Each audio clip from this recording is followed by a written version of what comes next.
This is a T422 production. If you want to talk some Simpsons, we do it with distinction. Insert brain here. With Springfield in our vision, our spirit is embiggened. Insert brain here. Flanders, Quimby, Otto, Man, the Hasapima, Pedal on. Insert brain here. We've got Simpsons to ponder. Here comes David and Connor. Insert brain here. Welcome back to Insert Brain Here, a Simpsons podcast. I'm your host Connor, and with me, as always, is my co-host David. That's me. Today we're talking about Season 2, Episode 16, Bart's Dog Gets an F. Yep. Original air date, the 7th of March, 1991. We're getting there, getting through them. Oh boy, we sure are. Any day now, we'll be sitting here, old and grey, our balls by our ankles, talking about Season 5. Yeah. Yep. Well, I'm already grey, or I'm greying. And I can see those balls hanging loose. Aye. Hanging low. Yeah, they're getting there. Speaking of balls, David, what was this episode of The Simpsons about? Bart's dog, he gets an F. No, Does he now? So I think you've used that joke in every 50% time. of our episodes. I'm Because the aware. other 50%, I'm doing that joke. I know. When I do my intro. I know. What happened in this episode? Why is Bart's dog getting an F? Okay. So, Wow, that was a great recap, David. It's time for Eye on Springfield. He did the theme song, folks! Clip it. Clip that and put it in every fucking episode. Oh, fucking Jesus. Do you want me to do the recap? I can do the recap. I've got a recap in me. If you fancy it. I mean, you did the intro as well. Bart's dog is doing some bad things. My God, he's eating Homer's breakfast. He's doing something else I can't remember. He's really pissing people off. Yeah. Causing a real ruckus. Eats the new assassin shoes. That's later in the... You know what? Fuck you. You're doing the recap. I try to be a kind person. I had this conversation last episode. I thought you were just gonna try and compress the first half of the episode, which That's basically not the first showed... half. That's the end. That's after the 50% mark. That's near the end. When he destroys the shoes and the quilt is when Homer's like, he's still learning to stop being a bad dog, or he's getting given away. That's the third act. David, you fucked this. Long? Yes. Okay. David, what was this episode of The Simpsons about? This is the longest preamble before a recap we've ever done. I know. I said to him before, I was like, make sure it's a clean recap so it's minimal editing. Yep. And it's the worst fucking recap in the history of this show. I'm so far pissed off. Very good. David, what was this episode of The Simpsons about? So Santa's Little Helper is the Simpsons dog, you know. No, Santa's Little Helper is being a menace. He's eating Homer's breakfast and... You're just saying what I said. I know. Very good. So Santa's Little Helper is eating Homer's breakfast, amongst other things. Homer puts him out in the backyard because he's being that much of a bad dog. Yes. Yes, he does. Meanwhile, Lisa has the mumps. There we go. There's some prompts. Thank you. Are you going to use them? Maybe. So yeah, Santa's Little Helper's tied up outside. Mm-hmm. Lisa's got the mumps. Bart's off to school. Santa's Little Helper breaks out of the never break collar. Yeah, the never break collar, it was like 89 cents. Yeah. Snaps the first time that he tries to pull away. Basically, yeah. Mm-hmm. And tries to follow Bart to school, gets told no. Ends up just Bugger, yeah. wandering around the neighbourhood. Yeah. Around Evergreen the Terrace. Quickie Mart and other places. Yep. Goes to a woman's back garden, has a swim in her pool. Yep. At which point Homer gets a phone call from said woman complaining about the dog And that's when he's got his dog back. It sort of cuts to him. He's got his dog on the chain again. Bumps into Ned Flanders, who's out exercising in his ridiculous outfit. And he has on David, the assassin. The assassin fancy shoes. Fancy sports sneakers. Sports sneakers, sport trainers, Not kind of thing. something that we know about. Nope. We are not sneakerheads. Nope. No, we are not. So Homer's sort of in love with them. He thinks they're amazing.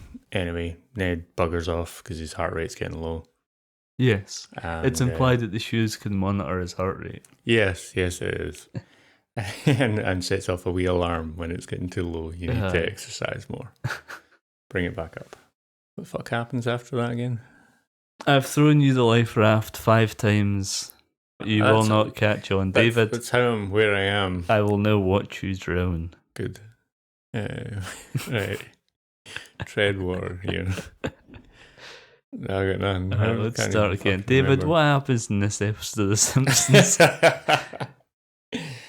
Well, Santa's little helper continues to do bad things to the point where the family decides to enroll him in a dog discipline school. That's it. Yes. Meanwhile, Marge is teaching Lisa how to embroider and add to a quilt that's been in her family for 6 generations. Yeah.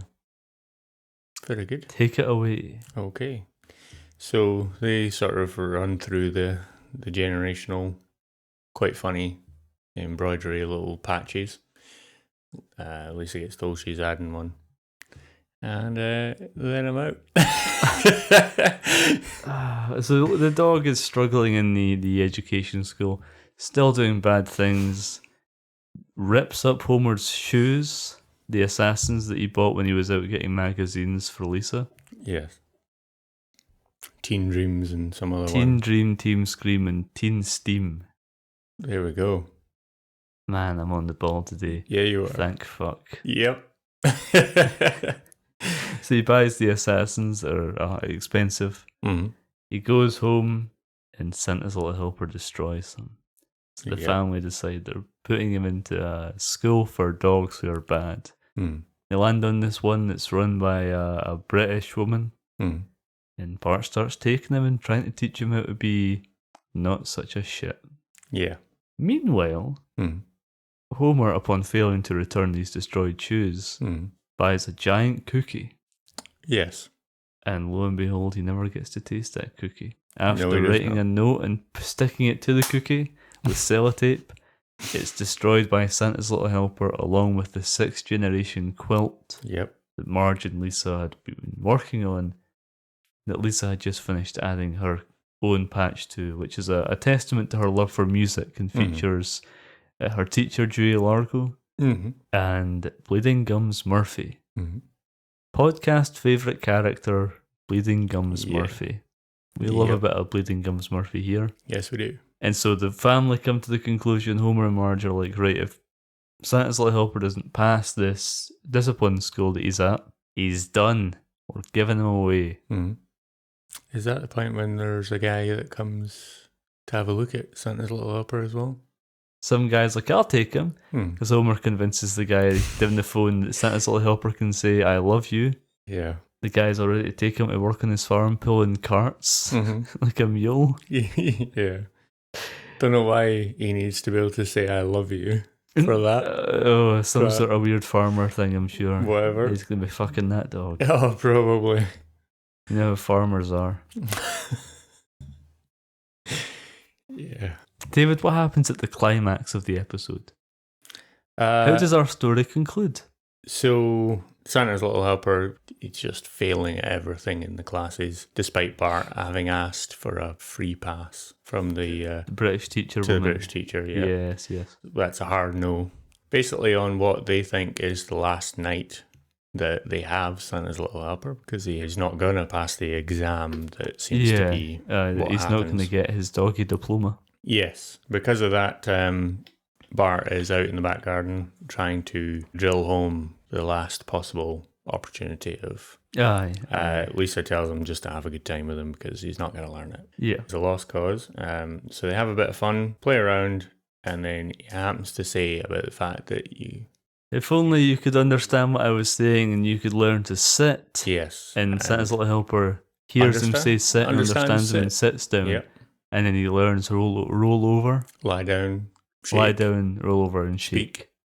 He doesn't learn speak. He does learn speak. He barks once. My friend, history will not remember it as such. Exactly.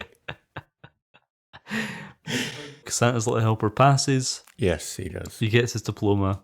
Yep. And he is kept by the family. Mm. All's well that ends well. Yes. Thanks for that great recap, David. You're welcome. Thank you for the assistance, Connor. Thank you for propping up. There's assistance, and then there's we're climbing a mountain, but you're strapped to my back, and I'm the one doing the walking. Yeah. Ladies and gentlemen, and non-binary folk, it's time for Eye on Springfield. Da da da da da da da da da da da da da da da da. Da da da da da da da da da da da da. That's the sound of Eye on Springfield, the segment of this show where we cover characters who made their first appearance in this episode. And I'm going to be royally screwed here as well. David, who's Corey? Corey. Just Corey? Just Corey. Is it one of the people in the magazine? Damn, yes it is. Nice, because everyone's called Corey in there. That was going to be my first hint, was it's actually 8 characters that all have the same name. Right, yeah. Nice. Which I think is probably a reference to the 2 Coreys that were popular at the time. Yeah. Corey Feldman and Corey Haim. Yes. David, first appearance of Emily Winthrop. I'm guessing with a name like that, she's the English teacher? As in the English woman who's the teacher of the dog behavior school. David. That's correct. Very good. You've done it again. There was a moment of sinking feeling there that was, I'm sure, very much intended. I wasn't double checking who that was at all. David, first appearance of Bolorama Clerk. I'm sorry. What? Bolorama Clerk? Yes. Are you sure it's not like Bolorama Clerk? That's what I said, Bolorama. Is that the clerk at the Bolorama? No. Because that's what it fucking sounds like. That's the clerk at the shoe shop, the guy with the big sticky up grey hair. Is that what that shoe shop's called? Is it called Bolorama? I'm telling you right now, my notes and the website simpsonswiki.com are telling me that it's Bolorama Clerk. That's that character's name. Huh. Okay, fair enough. First appearance, David, Mm-hmm. of Federico Borel Garcia. Federico. You need that large gap. Yeah, that's how you it's part of the name. It's how you pronounce it. Yeah. Federico Borel Garcia. Very good. Who, David, is Federico Borel Garcia? Who's that character, David? Oh, fucking Jesus. Was he one of the people that was there with their own dog? Wrong. Then don't know. Who was Federico? Whatever his second name, part of his name, is it Garcia? Borel. What? Federico Borel Garcia. That's it. Garcia's at the end. You want to take another stab in the dark, David? I'm trying to even think of people that would have seen. I don't know. Oh, can't believe you didn't Is get it this. someone on the was it someone like, is it the soldier on the quilt? Ah, yes it is! Really? You fucking yes. Federico Borel Garcia was a Spanish Republican and anarchist militiaman during the Spanish Civil War. Awesome. He is featured in a patch on the Bouvet family quilt. Fucking yes. Ah, you nearly didn't I get it. saw the fucking panic in your eyes when I said about the quilt. Oh, I was cackling and laughing away. David, who is Cookie Saleswoman? The cookie saleswoman? That's correct. Very good.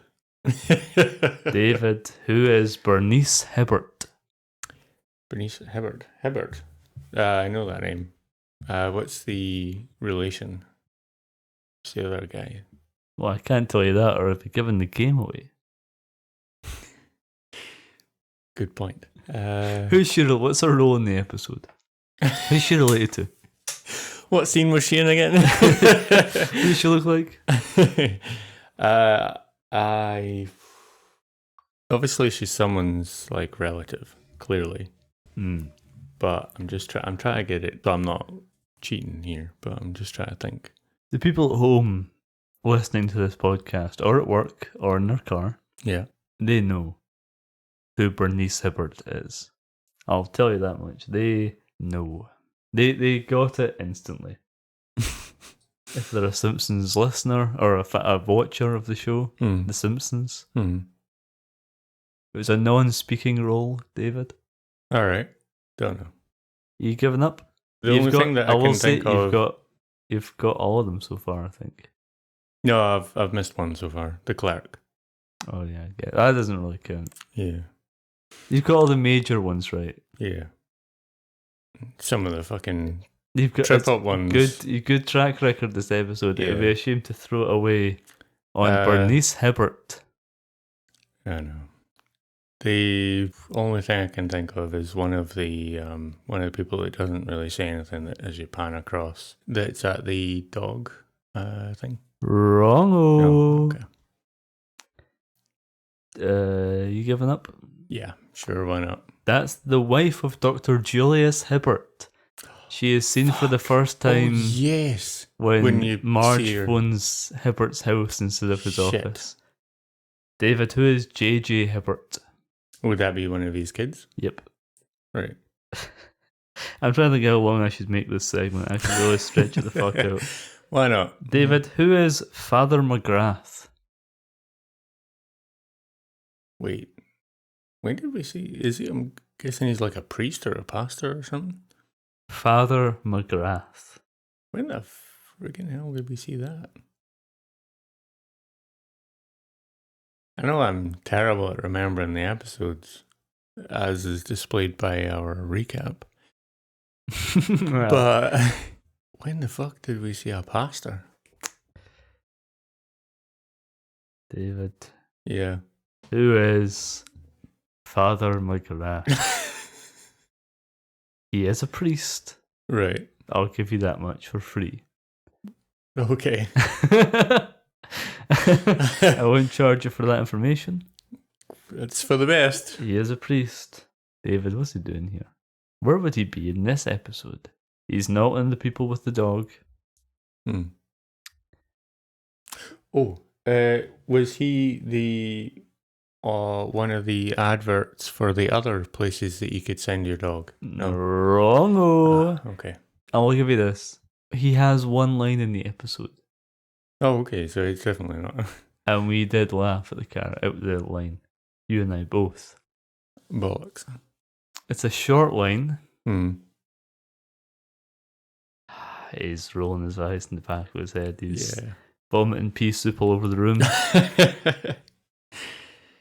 You want me to tell you who Father McGrath is? Sure, why not? He's one of the actors in the soap opera that Lisa and Marge watch. Oh, He comes in the room and they so go, he Father does. McGrath, I thought you were dead. Yes. And he goes, I was. Right. Yes. Yes. There you go. There's Father McGrath. There we go. Nice. David, Yep. who is Lao Tzu? It's spelled LAO-TZU.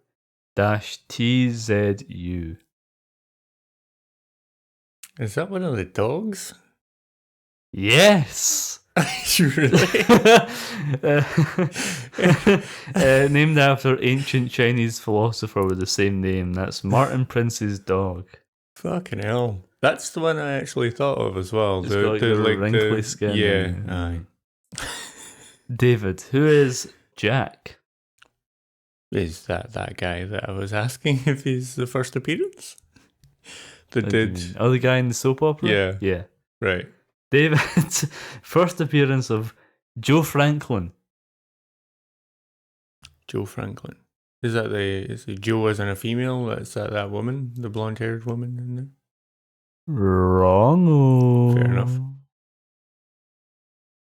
David, who is Joe Franklin? I have no idea. No idea at all? None.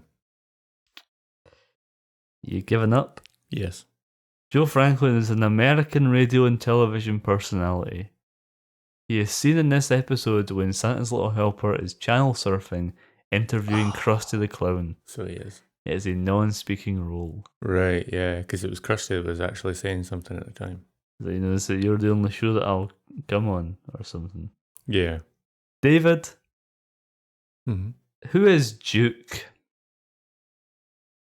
That sounds like a very dog name. Does it? Yeah. Is it a dog? Where in the episode would that dog be seen? Is it like there's like almost an Alsatian coloured one? Is it that one? The one that's at the school with Santa's Little Helper? Yeah. Wrong-o. Okay. Duke is on the cover of the Journal of Canine Obedience All right, okay.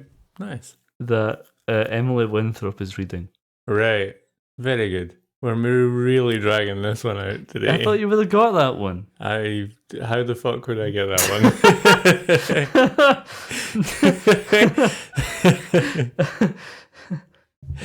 David, Yeah. who is Margarita? Margarita. Oh, we haven't actually come up with that blonde woman from the soap opera. Good job. David, that's the end of Three Blind Oh, Mice. thank Christ. That's the end of Iron Springfield.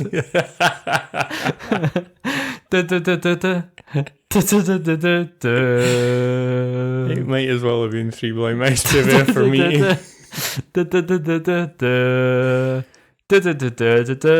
What an awful segment. Yes. I hope it gets cut. Not likely. Nah. Nah. Alright, David, any Mhm. thoughts on the first appearances in this episode? Sure. You know what? I think that soap opera I'd probably quite enjoy actually watching that. Watching the real thing, if it was Yeah. non-animated? No, I'd probably watch it if it was an animated, Simpsons style animated, just soap opera, fully the whole thing. I want to know why the pastor was dead. They do a lot And more soap opera parody stuff in Futurama, Right. because there's obviously Calculon. Yeah. Yeah, Yeah. I hope they revisit that again in the future. It seemed funny concept. Anything else? Glad I nodded Yeah, I'm glad. for Anything else? I like was it Winthrop? Whatever her fucking name is. Yeah. Yeah. I like that part because it's that's the lady that's doing the dog training. I like her because it's a very 19 It's very angry. yeah. I pet the podcast dog and she was furious. She's really pissed off right now. Yeah, I think it's mostly the fact that you disturbed her peaceful sunbathing.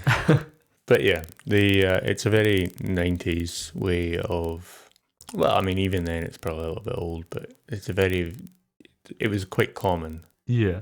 to be like, yeah, you just fucking yank on your choker chain lead And for there's this still dog. people who do that now. But it was Yeah. very common at the time. Yeah. I don't know if this was intentional or not. Hmm. I don't think I have trivia to speak to this. Never stopped us in the past. But I felt as though her character was based on Margaret Thatcher. Oh, she looked very Margaret Thatcher. And the same kind of horrible attitude as well. Yeah. Rate this podcast 5 stars if Margaret Thatcher is dead and burning in hell. Give this episode on YouTube a thumbs up if Margaret Thatcher is burning in hell. There we go. Wonderful stuff. Okay. Former British Prime Minister Margaret Thatcher. Yeah. Anyway, David, what else do you want to add? I think that might be about as far as I can get with Okay. anything. What about yourself? You got anything in particular you want to add about it? Three blind mice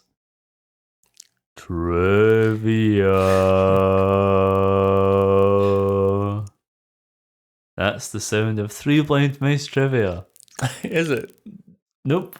Good. The segment of this show where we do trivia. I say trivia about this episode or just in general about The Simpsons, and David says, Mm. He used to say things like, "That's interesting," but I've brain- lost interest. his brain is melted in the subsequent weeks. Yes. And now he just says, He just grunts. Yeah. Tracy Ullman is the guest voice in this episode. All right. She voices Mrs. Winfield and Emily Winthrop. Right. Very good. Oh, it's the Tracy Ullman, host of the Tracy Ullman Show, Yeah. where The Simpsons first appeared. Yeah. Nice. Frank Welker is the voice of Santa's little helper in this episode. Right. Okay. He is perhaps best known as the voice of which cartoon dog, David? The cartoon dog, does it speak, or does it just bark? It's Scooby-Doo. All right. Okay. Well, there we I go. give up. Good. Thanks. He's also at certain points voiced Megatron. As you do. Very good. Yeah, and I want to say he was in Aladdin as well. I think he was the monkey or something. I think you may be right with that because I'm sure I'd seen or heard something about the fact that the guy that did Scooby-Doo was also the monkey. He's Yeah. also that big jaguar head in the desert. Oh, right. Yeah. Yeah. He's Pegasus, the horse, Oh, in Hercules? in Hercules. He was Garfield at one point. Fucking hell. He has been Smurfs. These voice actors really get around, don't they? Yeah, he's been a ton of stuff. There you Yeah. go. So there's a handful of things, but you Yeah, can look yeah. up Frank Welker and see his full filmography. I think he was IMDb Batman at or one whatever. point. Maybe he did a studio. I think he did a couple of Studio Ghibli films as well. Right. Nice. The shot of Dr. Hibbert Mm-hmm. is based on The Cosby Show. His jumper from the scene has been discontinued since it caused too many coloration errors. And also because they've discontinued the idea of Hibbert being a parody of Bill Cosby, Yeah. famous serial rapist Yeah. and former comedian / actor. Aye. Ms. Hoover, who is mentioned in this episode by name only, Yeah. was the name of Matt Groening's first grade teacher. Right. Nice. The Assassins, which is the sports shoe, Yeah. were inspired by the release of the Air Jordan. Yeah. Fair enough. That's the first kind of Michael Jordan. Yeah. Is it Nike? Yeah. Shoe. Yeah. The dog point of view shots were originally done in colour. Yeah. Originally do them in colour and then someone realised somewhere that dogs can't see colour and then they changed it. I don't know if it was intentionally they did it in colour and then changed it in post. Right. So it would be the same colours but muted in the way that dogs see them.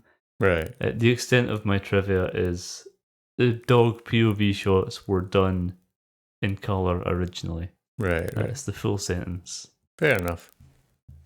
It might be easier to do that way, like do it in full colour and then tone it down and bring it back, Yeah. as opposed to start and try and just get to that bit first, like bring it up to that bit from no colour. Yeah. So yeah, kind of makes sense. Teen magazines approached the show about putting Bart on the cover. Okay. They lost interest when speaking to the writers. No surprise. Marge's quilt design was originally going to be the Mr. Natural logo, but they couldn't get approval for the rights. Okay. The Babysitter Bandit from the season 1 finale episode is on the news for a second. Yeah. There's a breakout. Yes, aye. Mm-hmm. Troy McClure's voice is not provided by Phil Hartman when he Oh. makes his brief appearance in this episode. It is instead provided by Dan Castellaneta. All right. Okay. Several frames were trimmed from the soap opera that you enjoyed Yeah. because more nudity was shown. I don't know why I enjoyed it. I bet there's some Rule 34 that can Oh, fulfill your fantasies. probably. Homer pretending to be the dog on the phone was Frank Zappa's favourite moment in the show. Nice. That's really good. Musician Frank Yeah. Zappa. Two separate people have told Matt Groening that they felt the quilt being destroyed was the worst thing they had ever seen on TV. Really? Yeah. 6 generations of quilt right there. Gone in the blink of an eye. There, Do you think Patty and Selma contributed to it? I don't think so. Okay.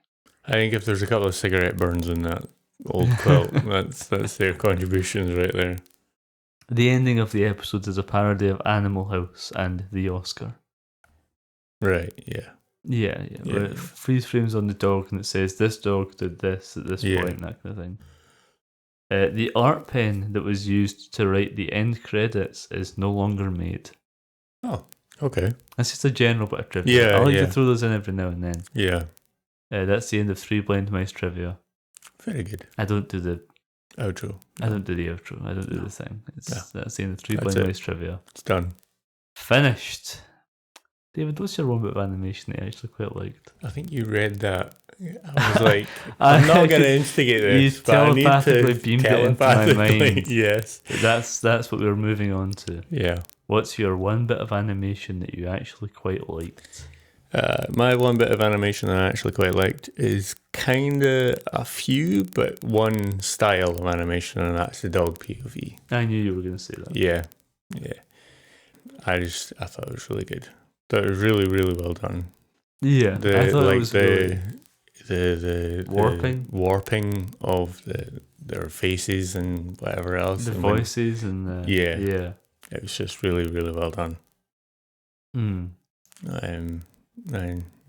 We don't usually talk about how the episodes obviously were originally constructed around advert breaks that we're now not getting because we're watching either the DVD or on Disney+. Or on Disney, yeah.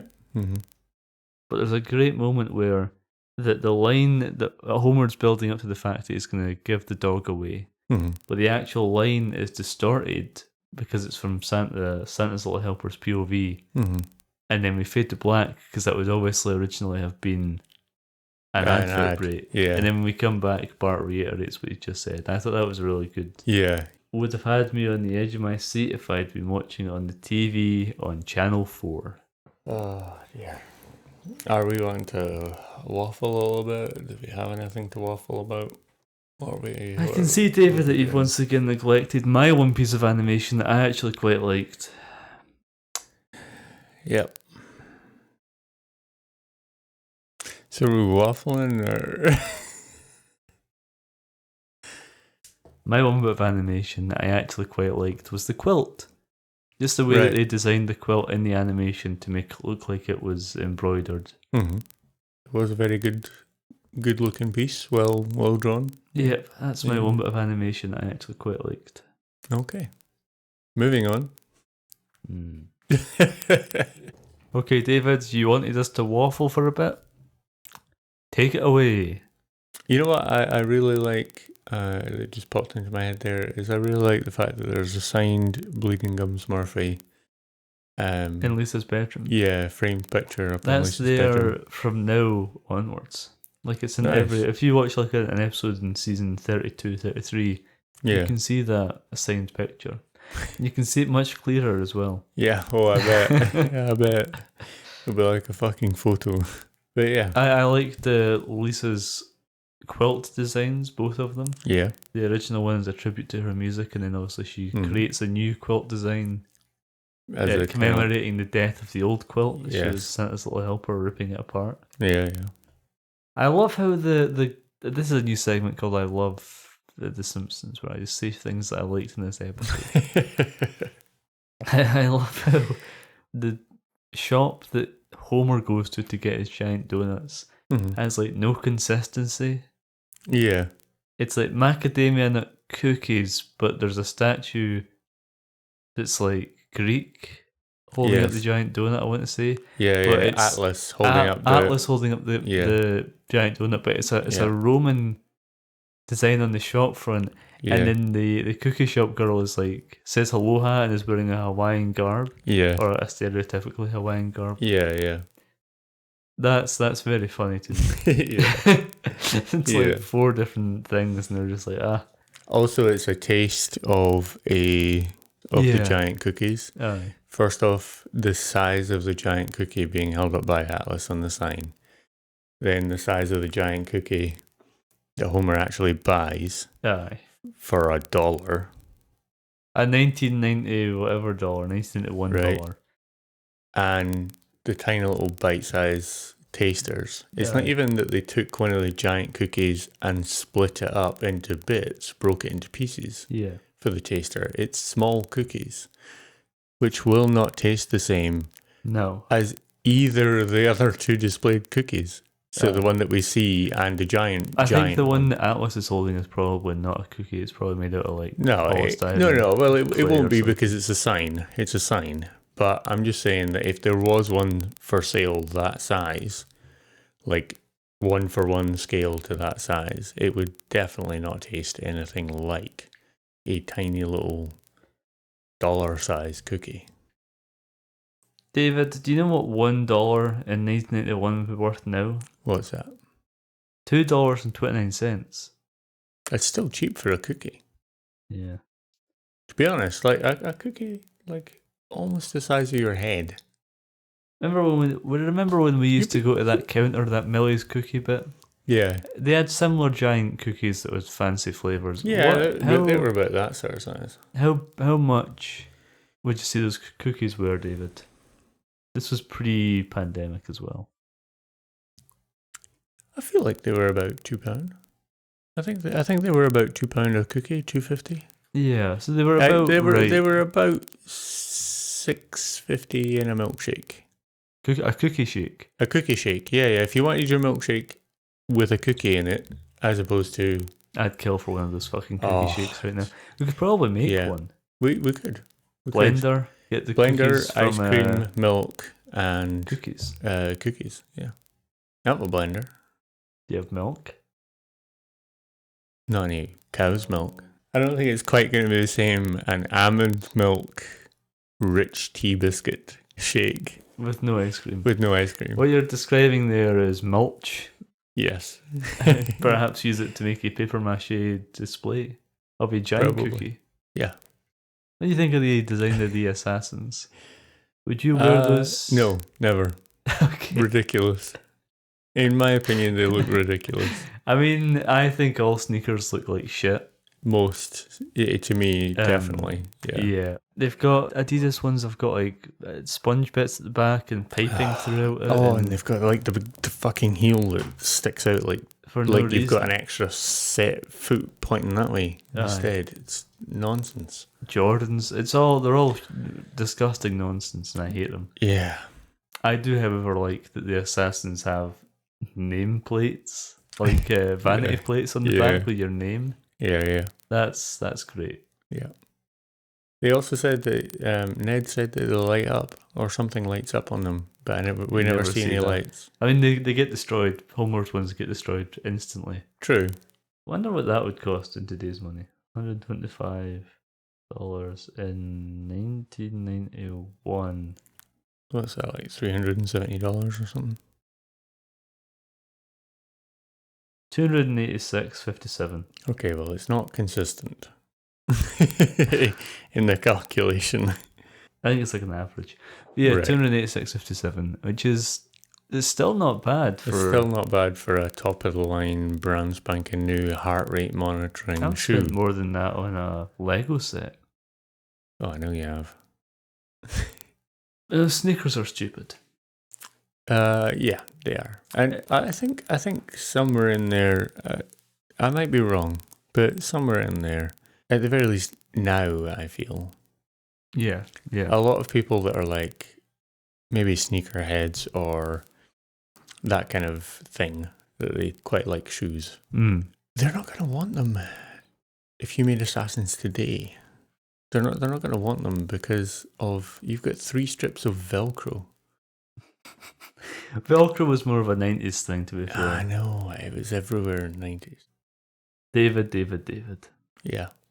If I were to tell you, David, that the assassin shoes from The Simpsons exist, that they have been made into modern day trainers by Nike, I wouldn't that they be came all out surprised. last year, Fucking Jesus. How much do you think they retailed for in Great British pounds? Uh, Bear in mind, it's a gimmicky shoe from an episode of a cartoon show that aired in 1991. Do they have adult sizes or is it just kid sizes? There's no kid sizes. It's only adult sizes. sizes. Okay. I can show you a photo of them if you'd like. Yeah, sure. Jesus. Okay, I'll say this: they are accurate. I'm gonna go with 150 pounds. Yeah. Yeah, pretty much right. Yeah. 147. Wow. There we go. There we go. Not bad. So they would be roughly about right inflation-wise. And if you go with 1990s currency exchange, for the first one, it was dollars, and this is pounds. Yes. So it's all. So that's what I mean. Well, that's what I'm saying. There is if you take the pound and the dollar and 1991 exchange rate, then you're probably going to be roughly about £150. Sure. In today's money, for them in 1991. Anything else you want to waffle about, David? No. But is that everything? I feel like if there was anyone that actually gave a shit about some dog breeds, we could probably have gone through the dog breeds that were actually on The Simpsons in there. But that's going to be slim. What about actually some of the tricks that they actually do? Like balancing a book on your head? Yeah. I don't think I could do that. No. I don't think that there's any legitimate way you're realistically going to be training dogs to do that. No, I mean, I don't think I could balance a book on my head. No, I'm aware. I'm just meaning more along the lines of, like, there's a bunch of things in there you just wouldn't. There's a dog in this room. Do you want to balance a book on her head? It might hurt her. She's a very small dog. Well, I'm not talking we need a about very small book. Oh, like a pamphlet. I'm not talking about like a fucking tome. The Bible or something. Big old Bible. I know the one you're picturing. Yeah. That Bible that we saw in that museum, Yeah. It's the size of a table, basically. Oh, David, you know I wouldn't be able to carry that, let alone fucking balance it on my head. Never mind a dog smaller than my head. I wish at the end when they did the Animal House reference with the dogs, that they had done more of the dogs. They only do 3. They do. They've got credits. They could have slapped credits up one side of the screen and just continued with the rest of the animals that were all through the show. And another thing I liked about the episode is when Bart's playing with the dog and he throws a frisbee and it just hits him in the face, right off his eyes. Yeah. There's something we can talk about. David, what do you think about the name of this episode? Bart's dog gets an F, also named after the season 2 opening episode. Yeah, Bart gets an F. Yeah. I think they are a little bit trying to capitalise on the fact that any title with Bart's name in it seems to do better. Yeah.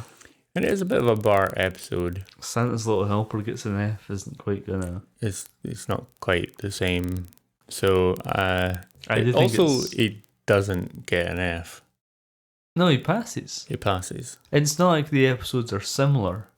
No. To be fair, though, I can't really see... There's probably quite a few options for better titles for that episode, but... Doggy Daycare. I can... There's one. There's one. I can see why they went with what they went with. Dog Day Afternoon. Yeah. Dog Training Day Santa Afternoon. Little Helper's Day Out. Satan's Little Helper, but Helper spelled with 2 L's. Yes. There we go. That would probably be quite a good one. Trouble in Doggy Dice. This is a paradise. Yeah. Well, this has been Insert Brain here, a Simpsons podcast. I've been your host, Connor, and with me, as always, has been my co-host, David. That's me. Follow us on Instagram at Insert Brain Here Pod or on Twitter at T422. Mm-hmm. Check out our website, insertbrainhere.podcastpage.io. Mm-hmm. This has been a T for 22 production. I was getting to it, you son of a bitch. Rate this podcast 5 stars on the listening platform of your choice. Mm-hmm. If you go to our website, you can send us an email or a voice memo or whatever. Mm-hmm. You can get in touch with us. Yeah. We'd love to hear from you. What are your suggestions for the show? Yeah. Aside from just stop making it. Well, I mean, send us that too. Sure. I'm not too bothered. I'd like to hear from you. Yeah, either way. If you're watching this on YouTube, like and subscribe and turn on that bell icon for notifications so you know when a new episode of the show goes out. Yes. And it gets immediately ripped back down and put back out again. Yep, by some sick fucks trying to claim our copyright. Yep. This has been a T for 22 production. Smell you later. And tatty bye. It's been an honour That's nothing waking up with me on this podcast. It's been a real bitch of an episode. Yes. Dogs. Yeah.